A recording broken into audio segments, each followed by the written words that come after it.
അല്ലെങ്കിൽ നിങ്ങൾക്ക് ഇപ്പോൾ ഒരു കൊട്ടേഷൻ കൊടുത്ത് നിങ്ങൾക്കോ വേറെ ആർക്കെങ്കിലും ചെയ്ത് തീർക്കാവുന്നതല്ലാത്ത ഒരു കാര്യം, ഒരു അസുഖം, എൻ്റെ മരണം, തീയതി, സമയം ഇപ്പൊ നിങ്ങൾ പ്രവചിക്കുക. ആളുകൾ മൊത്തം കേൾക്കുകയാണ്. നിങ്ങളുടെ ആത്മീയത എന്ന് പറയുന്നത് ആഴം അറിയണമെങ്കിൽ ഇതിപ്പോ പ്രവചിക്കൂ. ഇപ്പൊ പ്രവചിക്കൂ, ഞാൻ റെഡിയാണ്. പ്രവചിക്കല്ല, രണ്ട് തരികയാണ്. പ്രവചിക്കൂ. എന്തേ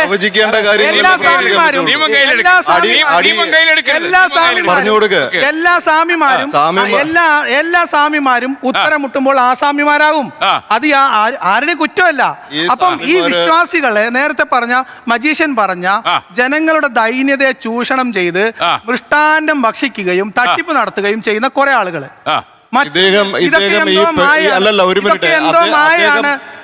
ഇതൊക്കെ എന്തോ മായാണെന്ന് തെറ്റിദ്ധരിച്ച സാധുക്കളായിട്ടുള്ള വേറെ മനുഷ്യർ ഇതിന്റെ ഇടയിലാണ് അദ്ദേഹത്തെ വിശ്വസിച്ച ഒരു പെണ്ണിനെ അദ്ദേഹം സംരക്ഷിക്കാതെ അദ്ദേഹം അത് മോഹിപ്പിച്ച് പറ്റിച്ചതിന് അതും വഞ്ചനയല്ലേ എന്ന് ചോദിക്കൂ.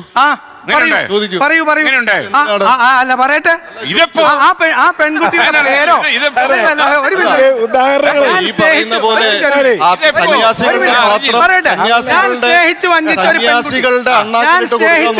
ഞാൻ ഒരാളെ പ്രേമിച്ചു വഞ്ചിച്ചു എന്ന് ഈ ഹിമവൽ ഭദ്രാനന്ദ ആ വ്യക്തിയുടെ പേരോ നാളോ ഇവിടെ വെച്ചാൽ ഞാൻ നാളെ മുതൽ അദ്ദേഹത്തിന്റെ ശിഷ്യനാണ്. അദ്ദേഹത്തിന് പാദസേവ ചെയ്ത അദ്ദേഹത്തിന്റെ ശിഷ്യനാണ്. ഞാനൊരു പെൺകുട്ടിയെ പ്രേമിച്ചു വഞ്ചിച്ചു എന്ന് അദ്ദേഹം ഇവിടെ തെളിയിക്കണം.